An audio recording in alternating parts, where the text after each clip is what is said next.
కీర్తనలు 132 కీర్తన గత వారం ధ్యానించాం. 132 కీర్తన మనము కేవలం ఒకే వచనాన్ని ధ్యానించగలిగాం కనుక ఈరోజు దాన్ని కంటిన్యూగా ముందుకెళ్దాం.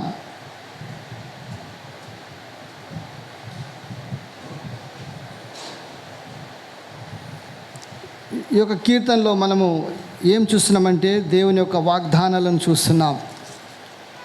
దావీదు దేవునితో చేసిన వాగ్దానము,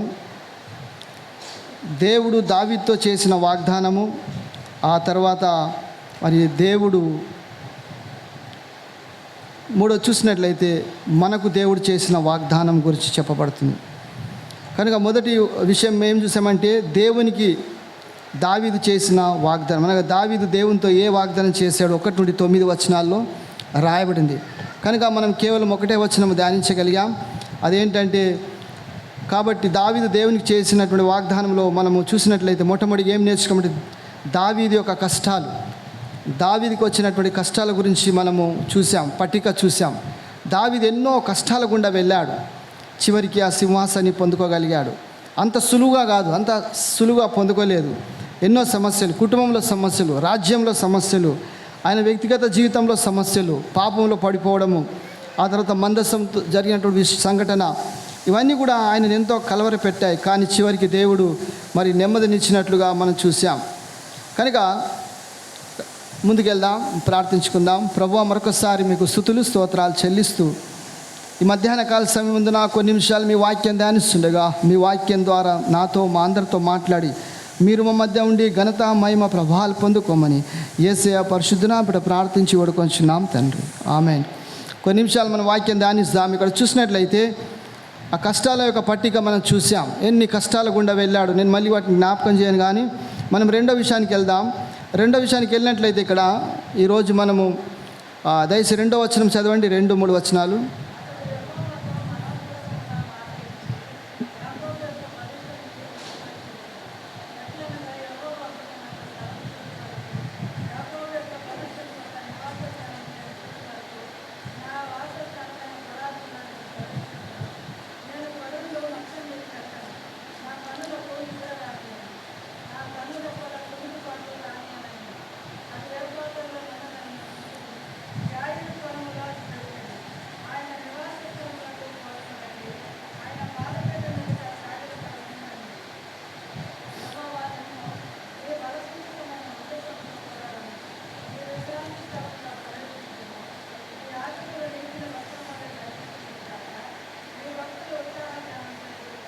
చాలా చూసినట్లయితే 2 నుండి 5 వచనాలు మనం ఏం ధ్యానిస్తున్నామంటే, ప్రభు కోసం ఒక నివాస స్థలాన్ని కనుగొంటినని దావీదు చేసిన వాగ్దానం.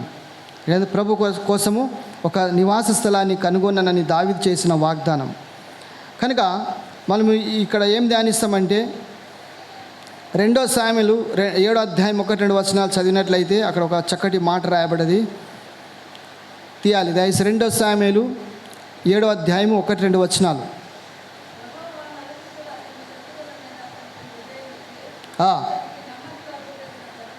నెమ్మది కలుగ చేసిన తరువాత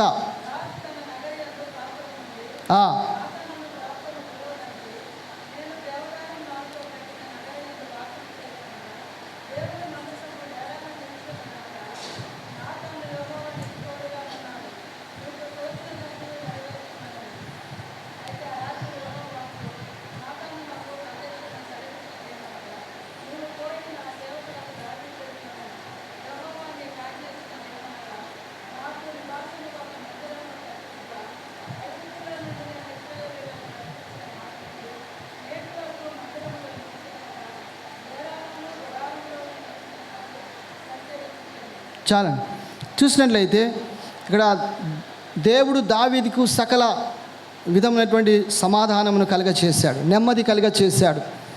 యుద్ధాలు జరిగిపోయాయి, యుద్ధాల్లో విజయం దేవుడు ఇచ్చాడు. సరిహద్దులు పెంచుకున్నాడు. కనుక రాజ్యం నలుదిక్కుల నుండి సమాధానంతో నెమ్మదితో ఉన్నాడు. కనుక దావీదుకు ఒక ఆలోచన వచ్చింది. దావీదు ఆలోచించాడు, అయ్యో దేవుడు నాకు ఇంత మేలు చేశాడు, దేవుడు నన్ను ఎక్కడి నుండి ఎక్కడికి తీసుకొచ్చాడు, ఏ స్థితి నుండి ఏ స్థితిలో నన్ను నిలబెట్టాడు, ఈ దినం నేనేమై ఉన్నాను అది కేవలం దేవుని దయ వల్లనే కదా అని చెప్పి దావీదుకు ఒక చక్కటి ఆలోచన వచ్చింది. అదేంటంటే ఆయన హృదయంలో, ఆయన మనసులో తలంచుకున్నాడు, దేవుని కొరకు ఒక మందిరం నేను కట్టాలి. దేవుని కొరకు ఒక మందిరం కట్టాలంటే దానికంటే ముందుగా దేవుని కొరకు ఒక స్థలాన్ని నేను వెతకాలి. దేవుని కొరకు ఒక స్థలాన్ని వెతకాలి. ఆ తర్వాత దేవుని కొరకు ఒక మందిరం కట్టాలంటే ఒక ఆలోచన వచ్చింది. కనుక మనం ఇప్పుడే చదివాం కదా, 2-5 వచనాలు ఏం చదివాం 32లో. కాబట్టి దావీదు తాను అంతవరకు విశ్రమించిన దేవునితో ప్రమాణం చేశాడు కనుక ప్రభు కోసం ఒక నివాస స్థలాన్ని కనుగొన్నాడు. అంటే దేవునికి నివసించడానికి కావలసిన సన్నిధి ఒకటి ఆయన కనుక్కున్నట్లుగా, మందసానికి ఒక స్థలాన్ని కనుక్కున్నట్లుగా చూస్తున్నాం. దయచేసి అది ఎక్కడంటే ఆదికాండం 28 అధ్యాయంలో మరి జరిగినటువంటి ఒక సన్నివేశం. 28 అధ్యాయం 16 నుండి చదవండి, 16 నుండి 20 వరకు చదవండి. చదవాలి 16 నుండి 20.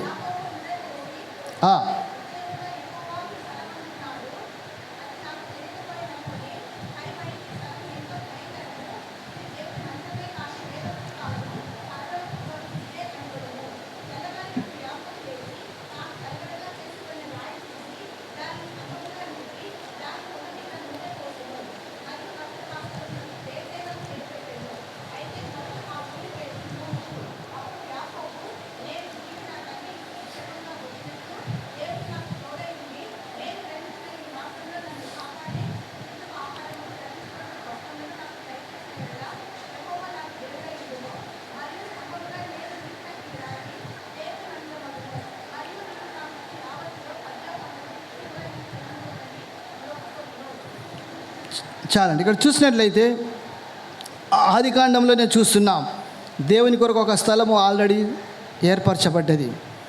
మనకు తెలుసు అక్కడ ఏం జరిగింది. ఇక్కడ గమనించినట్లయితే ఇక్కడ మొదటిగా దావీదు మందసాన్ని యెరూషలేమునకు తీసుకుని వచ్చి దానికోసము సిద్ధం చేసిన గుడారంలో ఉంచాడు. కానీ చివరికి అతడు ఒక డేరా సరిపోదని భావించి దావీదు తన రాజ్యభవనంలో స్థిరపడి తర్వాత మరి అతడు ఏం చేశాడంటే అతని చుట్టూ ఉన్నటువంటి శత్రువులందరి నుండి ప్రభు అతనికి విశ్రాంతిని ఇచ్చాడు. ఇప్పుడే చదివాం.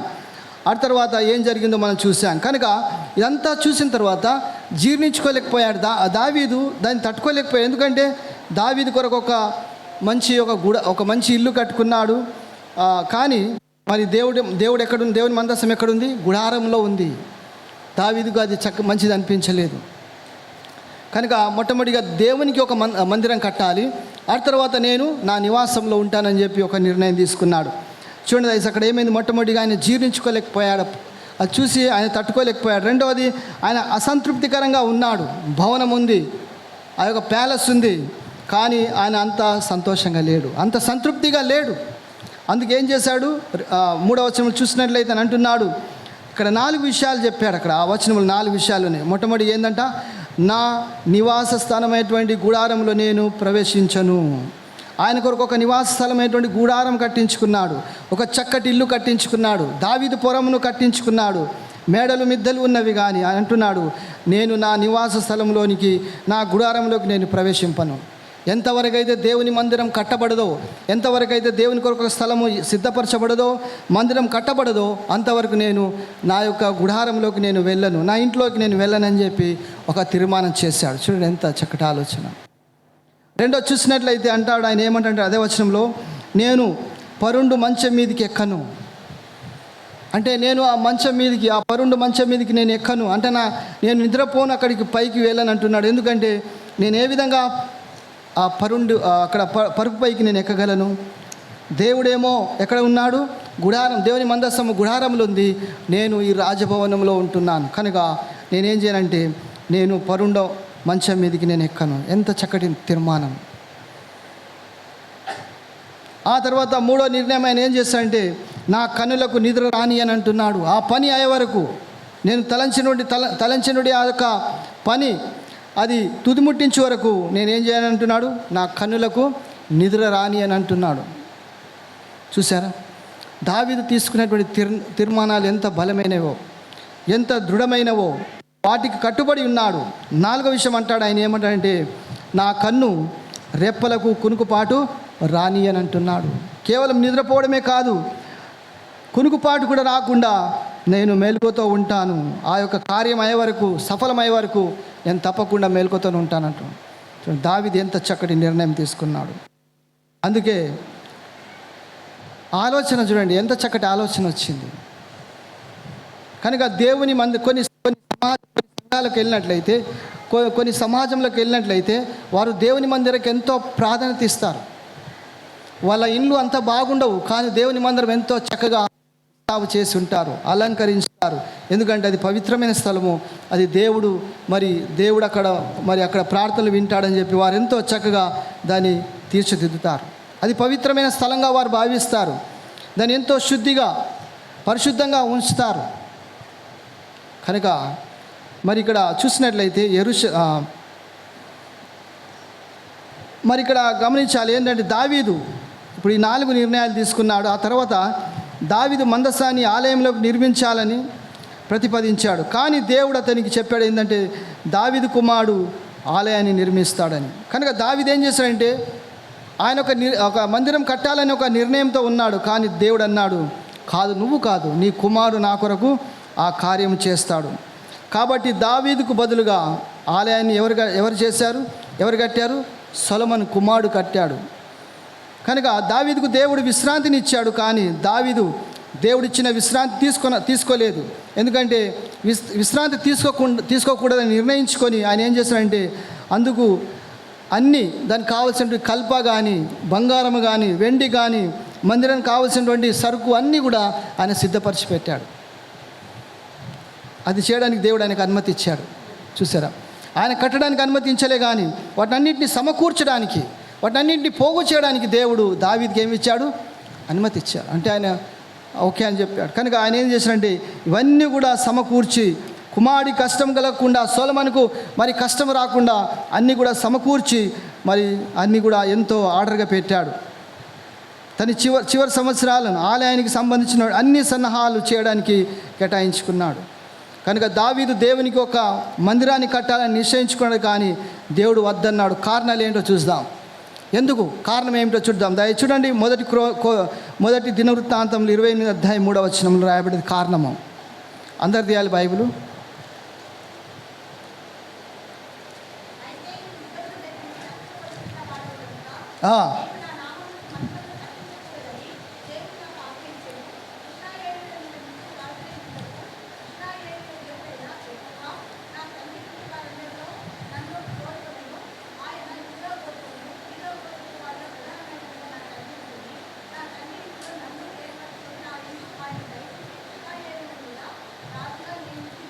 చాలండి. ఇక్కడ చూసినట్లయితే కారణాలు ఇచ్చాడు. మొదటి కారణం, ఎందుకు దేవుడు వద్దన్నాడంటే, నువ్వు యుద్ధములు చేసిన వాడువు, నువ్వు యుద్ధశాలివి, నువ్వు మరి ఒక యుద్ధములు చేసావు కనుక నువ్వు ఆ మందిరం కట్టడానికి అర్హత లేదన్నాడు. రెండవది, యుద్ధములు చేయడం ఒక ఎత్తు అయితే, రెండవది నువ్వు రక్తమును ఒలికించావు, ఎంతో మందిని చంపావు. అంటే యుద్ధంలో చంపాలి కదా, అవునా కదా? యుద్ధంలో మనుషులు చంపకపోతే, శత్రువులు తిరుగుపడతారు. ఇప్పుడు మన ఇండియా పాకిస్తాన్ బార్డర్ మధ్య జరుగుతూ ఉంటాయి, కాల్చుకుంటారు ఒకరినొకరు. కనుక శత్రువుని వారు కాల్చాలి. మీ ఆర్మీలో ఉన్న క్రైస్తవుడైనా మరి ఎవరైనా సరే, నీ ముందర శత్రువు ఉంటే నువ్వేం చేయాలంటే చంపాలి. కనుక మరి దావీదు ఎంతోమంది తన జీవితంలో లెక్కలేని మందిని ఆయన హతమార్చాడు. వారి రక్తాన్ని ఒలికించాడు. రక్తం నదిగా ప్రవహించింది. అంతేకాకుండా ఇక్కడ చూసినట్లయితే మరి అక్కడ ఎంతో రక్తాన్ని ఒలికించావు, వద్దన్నాడు. మొట్టమొదటి కారణము, నువ్వు చాలా యుద్ధాలు చేశావు. రెండవది, నువ్వు రక్తమును ఒలికించావు. మూడవది చూసినట్లయితే, ఆలయం అనేది యుద్ధం కంటే శాంతితో సంబంధం ఉన్నటువంటి వ్యక్తి నిర్మించబడాలి. కనుక మీరు గమనించారు లేదో, సొలొమోను ఒక్క యుద్ధం కూడా చేయలేదు. సొలొమోను జీవితంలో ఒక్క యుద్ధము కూడా ఆయన పోరాడలేదు. సైన్యం చాలా ఉన్నది, రథాలు ఉన్నవి, ఆ తర్వాత గుర్రాలు ఉన్నవి, సైనికులు ఉన్నారు, మరి ఎంతో సైన్య బలం ఉంది. కానీ ఆయన జీవితంలో ఒక్క యుద్ధం కూడా చేయలేదు. ఎవరు? సొలొమోను. యుద్ధానికి ఎవరైనా వస్తే ఏం చేసేవాడు? వాళ్ళతో ఒడంబిక చేసుకునేవాడు, వాళ్ళతో ఒక అగ్రిమెంట్ చేసుకునేవాడు. ఏంటంటే ఆయన చెప్పేది, ఇదిగో ఒకవేళ రాజు కుమార్తె ఉన్నట్లయితే నేను ఆ కుమార్తెని వివాహం చేసుకుంటానని చెప్పి దూతలను పంపేవాడు. ఆ విధంగా ఆయనకు ఎంతమంది భార్యలు? 700 భార్యలు, 300 ఉపపత్నులు, 1000 మంది దాదాపు. అందుకే ఆయనకు ఆ యుద్ధాలు చేసే అవకాశం అలాంటి సమయం కూడా రాలేదు. కనుక అలాంటి వ్యక్తి కావాలి. ఎలాంటి వ్యక్తి? ఆలయం యుద్ధం కంటే శాంతితో సంబంధమైన ఉన్న వ్యక్తి నిర్మించబడాలి. కనుక సొలొమోను జీవితంలో యుద్ధం మనం అనొచ్చు, సొలొమోను జీవితం సరైనది కాదు కదా, ఆయన అంతమంది భార్యలు చేసుకున్నాడు, వ్యభిచారించాడు, పాపం చేశాడు అని అనొచ్చు. కానీ అది ఎప్పుడంటే మందిరం కట్టించక ముందు, మందిరం కట్టించిన తర్వాత ఇవన్నీ జరిగాయి. కనుక మందిరం కట్టించక ముందు ఆయన చాలా దేవుని చిత్తానుసారంగా నడుచుకున్నాడు. కానీ ఒకసారి ఆయన పడిపోయిందంటే చాలా భయంకరంగా పడిపోయాడు. అంతేకాదు, 4వ కారణం ఏంటంటే దేవుడు ముందుగానే సొలొమోను యొక్క కార్యానికి ఎంచుకున్నాడు. దేవుని యొక్క సంకల్పంలో, దేవుని యొక్క అనాదికాల సంకల్పంలో సొలొమోను ఆ మందిరం కట్టించాలని దేవుడు ఎప్పుడో నిర్ణయించుకున్నాడు. ఈ 4 కారణాలు చూస్తున్నాం. అందుకే దావీదుతో అన్నాడు దేవుడు, నువ్వు మందిరం కట్టవద్దు. కనుక మనం ఇక్కడ చూడాలి, ఇక్కడ గమనించాల్సింది ఏంటంటే ఈ వచనంలో మనము మళ్ళీ అక్కడ ఒక మాట రాయబడదు చూడండి దయచేసి, యాకోబు యొక్క శక్తిమంతుడు అని రాయబడింది. అది 2 సార్లు ఇక్కడ రాయబడినట్లుగా చూస్తున్నాం ఆ వచనంలో. ఇక్కడ గమనించాల్సిన విషయం ఏంటంటే దేవునికి అసాధారణమైనటువంటి పేరు అది. బైబిల్లో 5 సార్లు మాత్రమే ఆ మాట రాయబడింది. ఏ మాట? యాకోబు యొక్క శక్తిమంతుడు, యాకోబు యొక్క దేవుడు శక్తిమంతుడు అనే మాట కేవలం 5 సార్లు. ఎక్కడెక్కడ? ఆదికాండము 49వ అధ్యాయంలో రాయబడింది. కీర్తనలు 132వ కీర్తనలో 2వ వచనంలో 5వ వచనంలో రాయబడింది. యెషయా గ్రంథం 49వ అధ్యాయము 26వ వచనంలో రాయబడింది. యెషయా గ్రంథం 60వ అధ్యాయం 16వ వచనం. 5 సార్లే ఆ మాట బైబిల్లో రాయబడింది. కనుక మరి ఇక్కడ ఏం చూస్తామంటే దావీదు ప్రభు కోసం ఒక మందిరాన్ని కట్టడానికి గురించి ప్రతిజ్ఞ చేశాడు, ప్రతిజ్ఞ చేశాడు. కానీ యాకోబు కూడా ప్రభు కోసం ఒక మందిరాన్ని నిర్మించాలని కూడా ఆయన ప్రతిజ్ఞ చేశాడు. మనకు తెలుసు యాకోబుకి ఏం జరిగిందో మనకు ఆ సన్నివేశం తెలుసు. యాకోబు సోదరుడు ఈసావు నుండి తప్పించుకొని పారిపోవచ్చుండగా ఆయన ఎక్కడికి వెళ్తున్నాడు? తన మామ యుద్ధకు వెళ్తుండగా మార్గమధ్యంలో ఏమైందంటే చీకటైంది. కనుక ఆయన ఏం చేశాడంటే ఒక అరణ్య ప్రాంతము, అక్కడ ఎడారి ప్రాంతంలో ఆయన ఏం చేశాడంటే అక్కడ ఉండిపోయాడు, అక్కడ పడుకున్నాడు. ఆ రాత్రి అక్కడనే బస చేశాడు.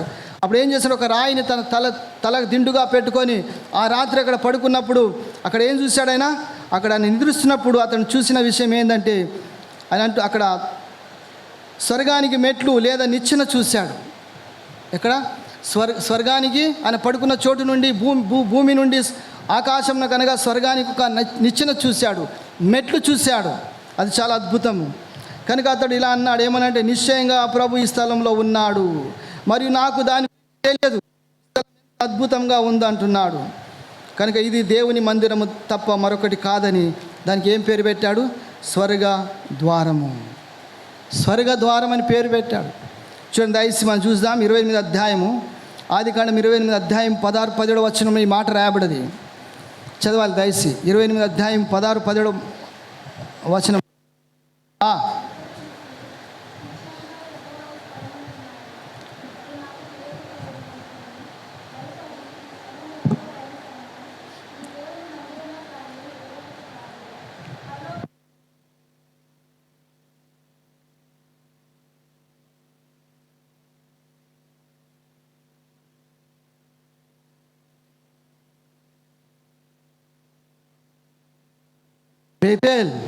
బేతేల్ అని పేరు పెట్టాడు.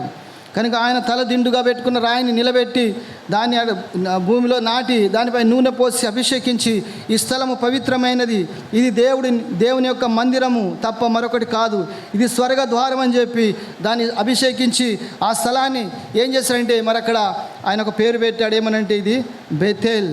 బేతేల్ అంటే ఏంది? దేవుని మందిరము. బెత్ అంటే ఇల్లు లేదా మందిరము, ఎల్ అంటే దేవుడు, అనగా దేవుని మందిరం అని చెప్పాడు. కనుక దేవుని మందిరం అని పిలిచాడు. వాస్తవానికి దేవుని మందిరం అని అర్థం అది. అబ్రహాం మొదటిసారిగా కానానుకు వెళ్ళినప్పుడు ప్రభువు తాను బలిపీఠం కట్టిన ప్రదేశంలోనే ఉన్నది. అది కూడా మనము 12వ అధ్యాయంలో ఆదికాండం 12:8 చూడవచ్చు. బేతేల్ అది ఆదికాండం 12లోనే రాయబడ్డది. కనుక అదే స్థలం. బేతేల్ తర్వాత ఏమైందంటే మనం చూసినట్లయితే బెత్లెహేమ్ అయిన చూస్తున్నాం. కనుక బేతేల్ అది మరి అదే బెత్లెహేమ్లో ఇప్పుడు ఆ స్థలం ఉంది. కనుక దాన్ని ఏం చేస్తారంటే ఇప్పుడు అది యూదుల ఆధ్వర్యంలో లేదు ఆ స్థలము, అది మొహమ్మదీయులు దాన్ని ఆక్రమించుకున్నారు. అక్కడ దేవుని మందిరం లేదు. మొహమ్మదీయుల యొక్క ఏముందంటే మాస్క్ ఉంది, అనగా మస్జిద్ కట్టుకున్నారు. దాన్ని డూమ్ రాక్ అంటారు. అక్కడ ఒక దివ్య శక్తి ఉంది కనుక అక్కడ చూసినట్లయితే ఎప్పుడు గొడవలు అవుతూ ఉంటాయి. యెరూషలేం ఎక్కడ మహమ్మదీలకు మరి యూదులకు అక్కడ ఎప్పుడు గొడవలే. ఎందుకంటే అది చాలా పవిత్రమైన స్థలము. అక్కడనే సొలొమోను కట్టించినటువంటి మందిరం ఉండే, కానీ దాన్ని ఏం చేశారు, వాళ్ళు పడగొట్టి మస్జిద్ కట్టుకున్నారు. ఇప్పుడు ఆ స్థలం కొరకే యుద్ధాలు జరుగుతున్నవి. ఆ స్థలం కొరకే మరి పలస్తీను మరి తర్వాత ఇశ్రాయేల్ మధ్య భయంకరమైనటువంటి యుద్ధాలు జరుగుతున్నవి. ఆ చిన్న స్థలం కొరకే. అది అంటారు కొద్దిమంది ఏమంటారంటే అక్కడ దివ్య శక్తి ఉందంటారు. ఎందుకంటే అది స్వర్గ ద్వారం అని చెప్పబడ్డది. కనుక అక్కడ గమనించినట్లయితే ఆయన అంటున్నాడు, యాకోబు ఒక ప్రతిజ్ఞ చేశాడు. ఏం ప్రతిజ్ఞ చేశాడు అని అంటున్నాడు, నేను వెళ్ళే ఈ ప్రయాణంలో దేవుడు నాకు తోడుగా ఉండి నన్ను కాపాడి నేను నా తండ్రి ఇంటికి క్షేమంగా తిరిగి వచ్చిన ఎడల, నాకు తినడానికి ఆహారము ధరించుకోవడానికి బట్టలు ఇచ్చిన ఎడల, అప్పుడు ప్రభు నా దేవుడవుతాడు. మరి నేను స్తంభము నిలబెట్టిన ఈ రాయి దేవుని ఇల్లు అవుతుందని మీరు నిశ్చయంగా తెలుసుకుంటారు. కనుక 28వ అధ్యాయం 20, 21, 22 వచనాలు చూసి ఆదికాండంలో. కనుక చూడండి దయచేసి ఇక్కడ మరి దావీదు వలె యాకోబు కూడా దేవునికి ఒక మందిరాన్ని నిర్మించడం గురించి ప్రభుతో ప్రమాణం చేశాడు. కానీ యాకోబు ఒక స్తంభాన్ని పెట్టాడు అంతే, కట్టలేకపోయాడు. కానీ అది ఒక ప్రారంభమే. అదే స్థలంలో దేవుని మందిరం కట్టబడ్డది. అది ఎలా ఉండే? శూన్యంగా, ఎడారిగా, అరణ్యంగా ఉండే, దానికి ఒక రూపము లేకుండే. కానీ ఇప్పుడు వెళ్ళి చూడండి యెరూషలేం ఎంత బాగుంది, ఎంత అద్భుతంగా ఉంది. దాని చుట్టుపక్కల ఎంతమంది ప్రజలు వచ్చేసారు చూసారా. కనుక అది కేవలం ఒక స్తంభమే నాటాడు, ఒక చిన్న రాయిని పెట్టిపోయాడు. కానీ అది ఒక ప్రారంభం, మరియు అదే దేవునికి దగ్గరగా ఉండాలని మన కోరిక ప్రతిబింబిస్తుంది.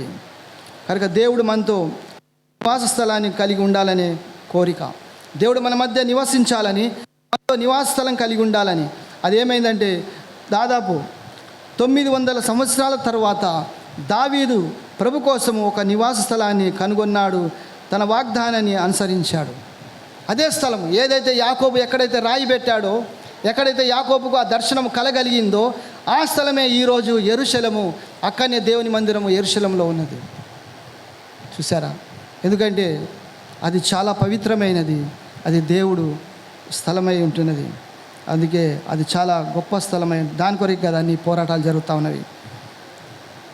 ఇప్పుడు 3వ విషయానికి వద్దాం. అక్కడ దావీదు దేవునికి తన వాగ్దానాన్ని నెరవేర్చాడు. చూడండి దయచేసి 6 నుండి 9 వచనం చదవండి. 6 నుండి 9 వచనాలు.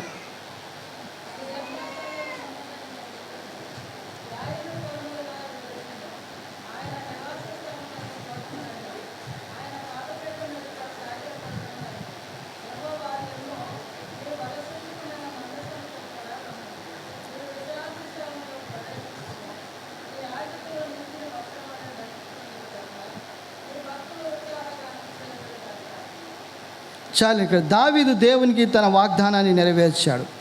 కనుక ఇక్కడ గమనించినట్లయితే దావీదు మందసాన్ని యెరూషలేముకు తీసుకుని వచ్చాడు. మరియు సొలొమోను మందసాన్ని కొత్తగా పూర్తి చేసి అంకితం చేయబడిన ఆలయంలోనికి తీసుకొచ్చినప్పుడు ఆ వాగ్దానం మొదటగా నెరవేరింది. కనుక దావీదు ఆ యొక్క మందసాన్ని తీసుకొచ్చి యెరూషలేములో పెట్టాడు.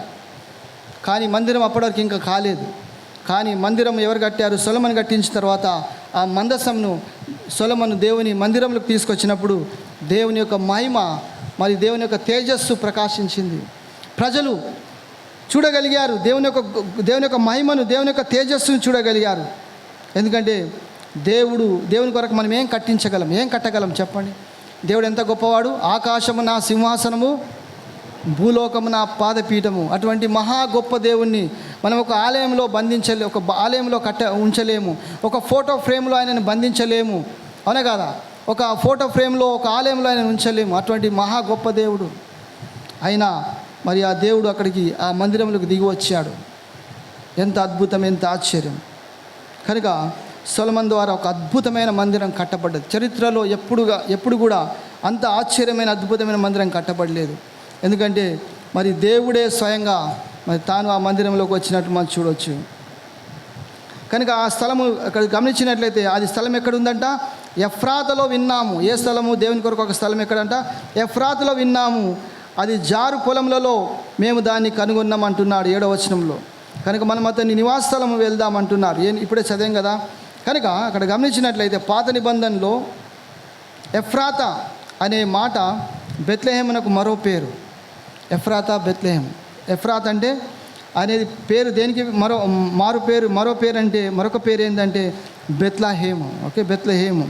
కనుక చివరికి క్రీస్తు జన్మించే పట్టణం అదే, ఆ స్థలం అదే. కనుక అక్కడ జార్ పొలాలు ఉన్నవి కనుక దానికి ఏమంటారంటే కిర్యాత్ యాయిరీమును సూచిస్తుంది. అక్కడ సామ్యూయేలు కాలంలో మందసం 20 సంవత్సరాలు ఓడిపోయిన తర్వాత వారు ఏం చేస్తారంటే అక్కడ వదిలేసి వెళ్ళిపోయారు. కనుక ఇక్కడ మనం అదే చూసాం ఏంటంటే ప్రభు కొరకు స్థలము మరి కనుగొనబడ్డది, దేవుని మహిమార్థమై మందిరము కట్టబడ్డది.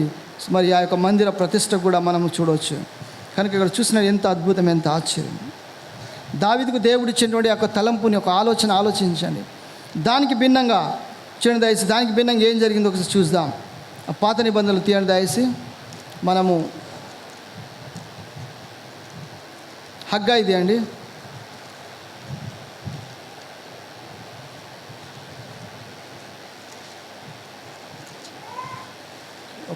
ఓకే, హగ్గాయి 1వ అధ్యాయం 6వ వచనం దయచేసి.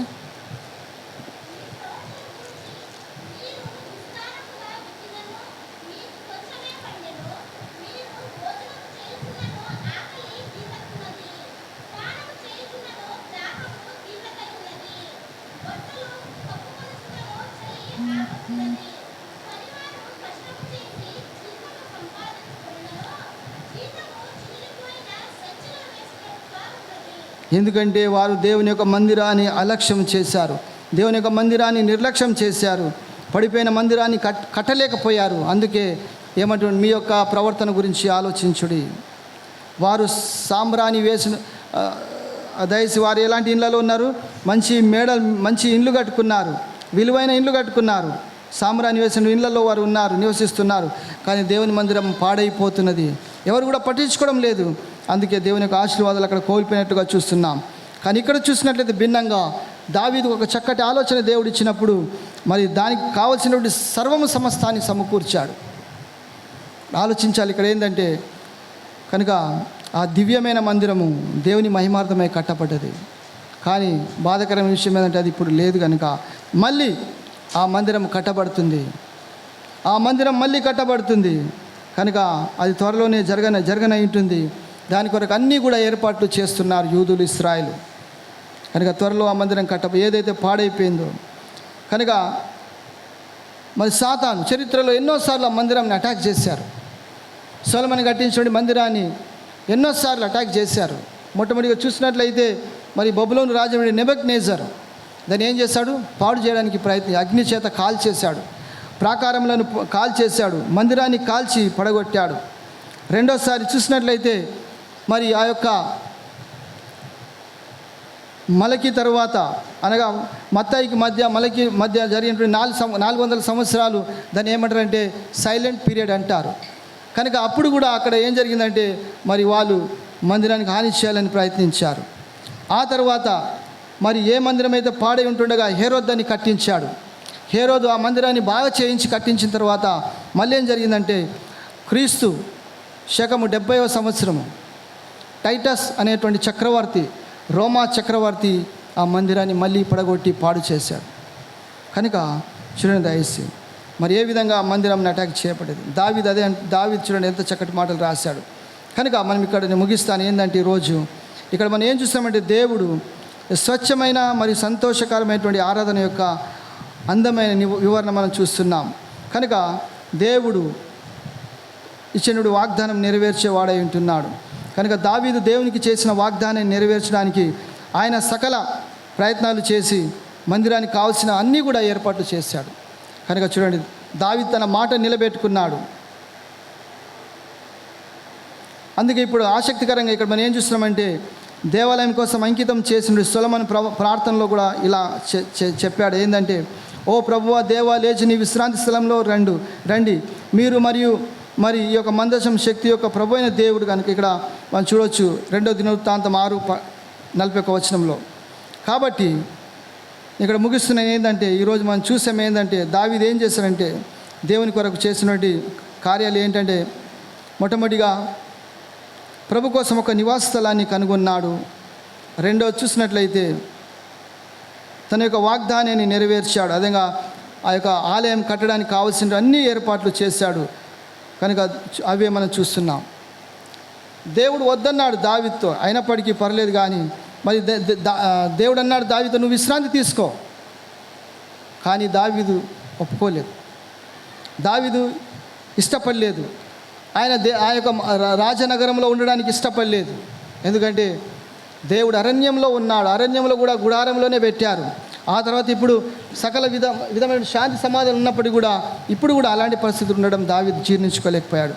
కనుక మనం కూడా ఆలోచించాల్సిన విషయం ఏంటంటే, దేవుడు మనకు చక్కటి ఒక మందిరాన్ని ఇచ్చాడు, ఆరాధించుకోవడానికి, ప్రార్థించడానికి, మన యొక్క విజ్ఞాపనలు, మన యొక్క విన్నపములు దేవునికి తెలియచేసుకోవడానికి, దేవుని వాక్యాన్ని వినడానికి, ఆత్మీయంగా బలపడడానికి ఇది ఆత్మీయ గృహము. దేవుడు మనకు ఒక ఆత్మీయ గృహాన్ని ఇచ్చాడు. కనుక మరి మనము ఏం చేయాలంటే దేవుని మహిమార్థమై మనము మరి దేవుని ఏది చేసినా కానీ దేవుని మహిమార్థమే చేయాలి. అదే దేవుడు కోరుకుంటున్నాడు. మందిరం యొక్క పవిత్రత మనం పాడు చేయకూడదు. మందిరం యొక్క శక్తి మనం తెలుసుకోవాలి. ఎందుకంటే మరి తాను మన మధ్య ఉన్నాడు, సంచరిస్తున్నాడు. మనం దేవుని చూడలేకపోతున్నాం, కానీ దేవుడు మన మాటలు వింటున్నాడు. దేవుడు మనందరినీ చూస్తున్నాడు. అందుకే దేవుని మందిరంలో ఉన్నప్పుడు మనం ఎంతో భయంతో ఉండాలి. అంటే మందిరంలోనే కాదు, ఎక్కడున్నా కానీ మరి విశేషంగా దేవుని మందిరంలో ఉన్నప్పుడు మనం భక్తితో, భయంతో ఉండాలి. కనుక ఆయన నివసించే స్థలం. కనుక ఇక్కడ గమనించినట్లయితే మరి దావీదు తన వాగ్దానాన్ని మరి నెరవేర్చినట్లుగా చూస్తున్నాం. కనుక దావీదుకు దేవుడు చేసిన వాగ్దానాన్ని మనము రాబోయే దినాల్లో చూద్దాం.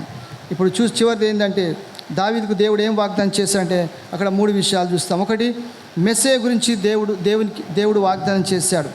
మెస్సే గురించి దేవునికి వాగ్దానము. రెండవది, దావీదు సింహాసాన్ని స్థాపిస్తానని దేవుడు వాగ్దానం చేశాడు. కనుక దేవుడు దావీదుకు చేసిన వాగ్దానాలు నెరవేర్చినట్లుగా మనము చూడవచ్చు. కనుక దేవుని చిత్తమైతే రాబోయే దినాల్లో దేవుడు మనకు చేసిన వాగ్దానం ఏమిటో చూద్దాం. దేవుడు మనకు చేసిన వాగ్దానం ఏంటంటే తన ప్రజలతో కలిసి ఉంటానని వాగ్దానం చేశాడు, అనగా మన మధ్య ఉంటానని. రెండవది, తన రక్షణ మనల్ని అనుగ్రహిస్తానని చెప్పి, ఆశీర్వదిస్తానని చెప్పి వాగ్దానం చేశాడు. మూడవదిగా, దేవుడు మనకు చేసిన వాగ్దానము నెరవేర్చి పరలోకంలో క్రీస్తు పాలన మరి స్థాపిస్తున్నాడు. కనుక ఇవన్నీ కూడా రాబోయే దినాలు ధ్యానిస్తాం. కనుక ఈరోజు రెండు విషయాలు నేర్చుకున్నాం. అదేంటంటే దావీదు దేవుని కొరకు ఒక స్థలాన్ని కనుగొన్నాడు. రెండవది, దేవుని మహిమార్థం యొక్క మందిరాన్ని కట్టించడానికి తలపెట్టాడు, కానీ దేవుడు వద్దన్నాడు. కానీ దానికి సరిపోయే అన్ని ఏర్పాట్లు చేసి తన కుమారుని చేత ఆ మందిరం కట్టబడ్డట్లుగా చూస్తున్నాం. కనుక దావీదు కంటే ముందే యాకోబు ఆల్రెడీ ఆ స్థలాన్ని కనుక్కున్నాడు. ఏదైతే యాకోబు కనుక్కున్న స్థలంలోనే దేవుని మందిరం కట్టబడ్డట్లుగా చూసాం. కనుక అది ఆ స్థలం ఈ స్థలం వేరు కాదు, ఒకటే స్థలం. కనుక దేవుడి కొద్ది మాటలు దీవించి ఆశ్రయించును గాక.